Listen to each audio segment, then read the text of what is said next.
This is Lecture 1 in Module 4 from the book Problem Solving Guide for Mechanics and Thermodynamics, Centripetal Acceleration. In this lecture, we're going to derive centripetal acceleration. In the next lecture, we're going to use it to solve problems.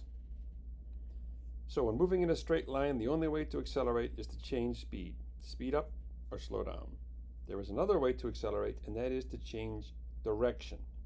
The definition of acceleration: the acceleration vector is the time derivative of the velocity vector. And there's two ways a vector can change. It can change magnitude or it can change direction.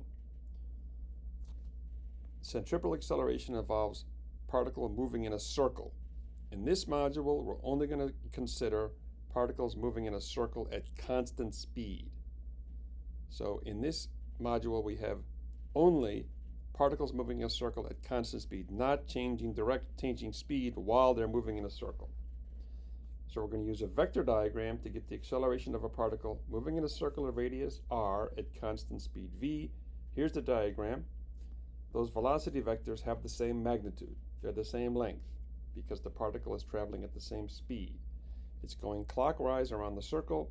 It starts at the top at some initial v. Later it's going the same speed, but of course a different direction because it's going around in a circle. The magnitude of the velocity vector does not change, but the direction does. Therefore, v final minus v initial is not zero, even though those magnitudes are the same.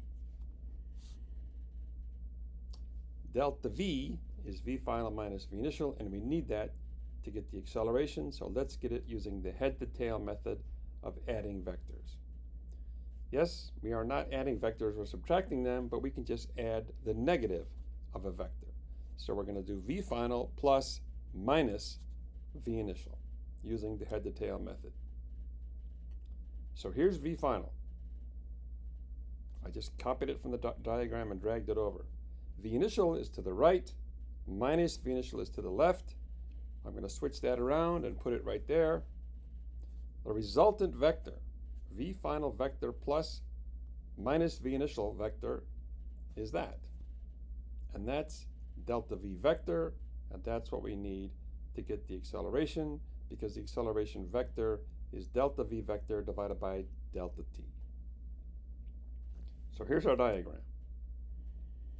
The angle between the two velocity vectors is delta theta.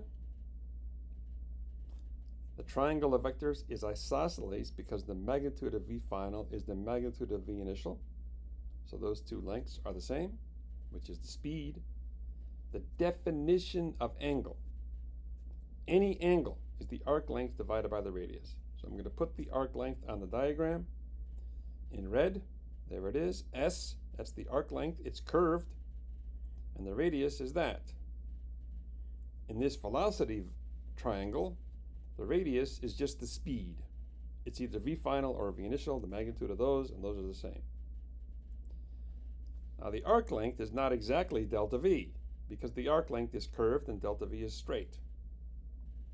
But when we go down to d theta and dt, then it's exact. So as long as the angle is small, the approximation is good, and when the angle goes infinitesimal, the approximation is exact.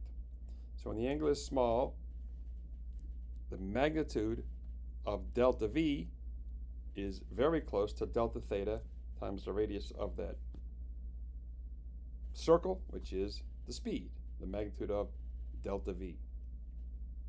So the magnitude of the acceleration is the magnitude of delta v vector divided by delta t, and there it is. And we need an expression for delta v. Before we do that, we're going to give a bonus question to make sure you understand the definition of an angle. So what's the ratio of an arc length of a quarter circle to its radius? The arc length of a quarter circle is definitely longer than the radius of the circle. By what factor? If you want to take a shot, you might say maybe 1.5 times. But if you know the definition of an angle, you know the ratio exactly, because it is the angle. The angle is pi over 2. Pi over 2 is 1.57 something something something. So the arc length is 1.57 something something something longer than the radius. The angle is S over R. For a whole circle, the angle is 2 pi, and that is the formula for the circumference. It's 2 pi r. Okay, back to acceleration and delta v. We need to get delta theta. The definition for the angle is S over r. Here's the arc length. There's the arc length. This little s here, the distance the particle travels. Now the distance the particle travels is speed times time. So the arc length is v times delta t. But the arc length is also S over r. So S is delta theta times r. So now we can solve for delta theta using these two equations. It's the speed times delta t divided by r. Now we can stick this into our acceleration expression. There it is. Let's stick the expression for delta theta in there that we just derived. And we can see that the delta t's cancel. And the magnitude of the v vector is just the speed. So we have v squared over r. And that's the magnitude of the acceleration. For the particle moving in a circle, the magnitude of the acceleration is v squared over r, but we need to get the direction. The direction is the same as the direction of v final minus v initial, and this is towards the center of the circle. Here is our diagram. So v final is here, minus v initial is back this way, and if the angle is small, the direction is exactly towards the center of the circle. Particles moving in a circle at constant speed, the acceleration is v squared over r towards the middle of the circle.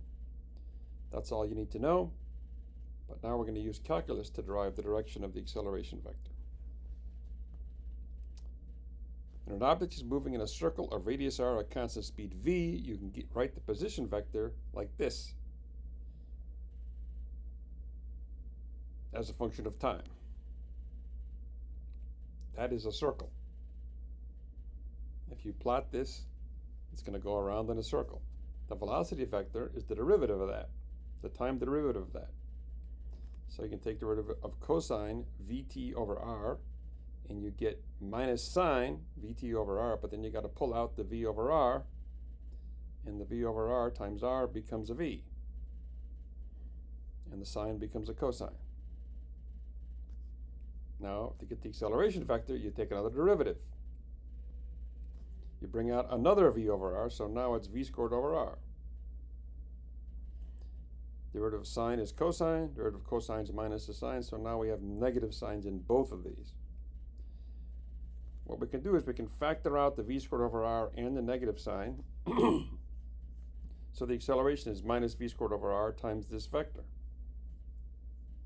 But this vector is the same as r times this. So with the negative sign out front, we can see that the acceleration vector is in exactly the opposite direction as the radius vector. And if it's going in a circle of radius r, the acceleration is v squared over r towards the middle of the circle. So we can put these three vectors on a circle so we can see what's going on. And we're going to do it at time equals 0. So we're going to plug in t equals 0 to this equation. At t equals 0, sine of 0 is 0, so there's no y component of the vector. Cosine of 0 is 1, so it's r, big R, in the x-hat direction, right there. That's the position vector at time equals 0. The velocity vector at time equals 0, the velocity sine of 0 is 0, so it's v cosine of 0. Cosine of 0 is 1, and it's in the y direction. So the particle is moving straight up at speed v. Positive y-axis. There it is.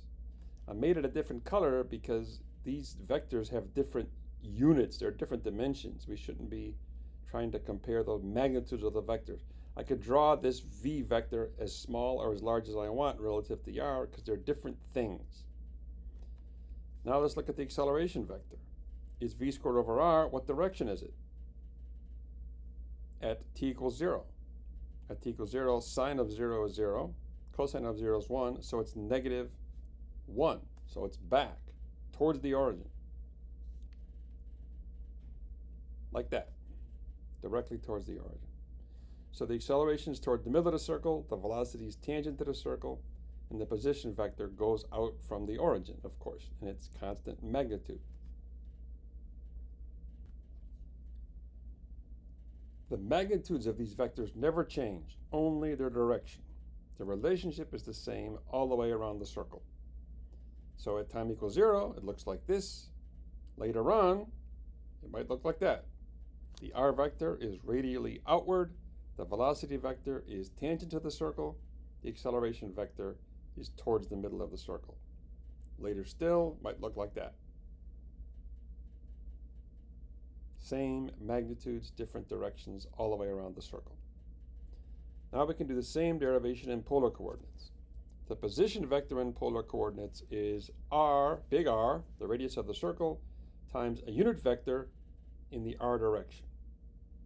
Now you might have noticed that we use x hat and y hat for unit vectors in the x and y direction when we did it in Cartesian coordinates. Here we have r hat. R hat is radially outward from the circle. It's a unit vector, doesn't have any units. Its length is 1. It just points away from the origin. This expression is much simpler than the position vector in Cartesian, which had sines and cosines in it. The velocity vector in polar coordinates is the time derivative of the position vector. So we have to take the time derivative of that. So we're going in a circle at constant speed. The magnitude of the position vector does not change. It's always the same distance from the origin. So d, radius of the circle, dt, is 0. It's not changing. So why is there any velocity? And the answer is because the position, the unit vector, is changing. So we have to take the time derivative of that. In Cartesian coordinates, x hat and y hat don't change. No matter where you are in the coordinate system, x hat points in the positive x direction and y hat points in the positive y direction. The direction of r hat changes based on where you are in the coordinate system because it's always away from the origin. The rate at which the unit vector r hat is changing is related to how fast it's moving. So here's our vector, here's our circle. There is the initial r hat. It's away from the origin. Always. A little bit later, the particle's up here, and r hat final is also away from the origin, but it's in a different direction. X hat would be the same for those two positions. Y hat would be the same for those two positions. Y hat's up, X hat's to the right. But here in polar coordinates, r hat is changing. And there's the angle in polar coordinates. Physicists used phi for the angle. We're going to head to tail the unit vectors. And we can get that dr hat dt is d phi dt, the rate at which the angle's changing, times phi hat. And phi hat is a unit vector in the phi direction, which is perpendicular to the r hat direction. Phi is the polar coordinate angle, as we see on the diagram. Now we can get v vector with the product rule. So we have big R times r hat, that's a product. So we do first times derivative of the second, plus the second times the derivative of the first. Now this dr dt right here, this second term is 0, because the radius of the circle isn't changing. We only have this. Big R times the rate of change of the r hat vector, and that's given at the top of the column. So we can plug that in. And the result is not surprising. It's v phi hat. The velocity vector in polar coordinates is v phi hat. Of course it is. The particle is moving in speed at speed v in the phi hat direction. The phi hat direction is perpendicular to the r hat direction, so it's around the circle. We have to get the acceleration. We need to take the time derivative of the velocity vector. The speed is constant, but its direction is changing. We need to get the time derivative of phi hat. So here are the phi's. First position, phi initial, phi hat initial, is straight up, and a little bit later, it's tilted over a little bit. And we need to get the time rate of change of the phi vector. The angle's the same. We can use the head to tail method, and we get d phi hat dt is minus d phi dt r hat. Now we can get the acceleration with the product rule, similar to what we did before.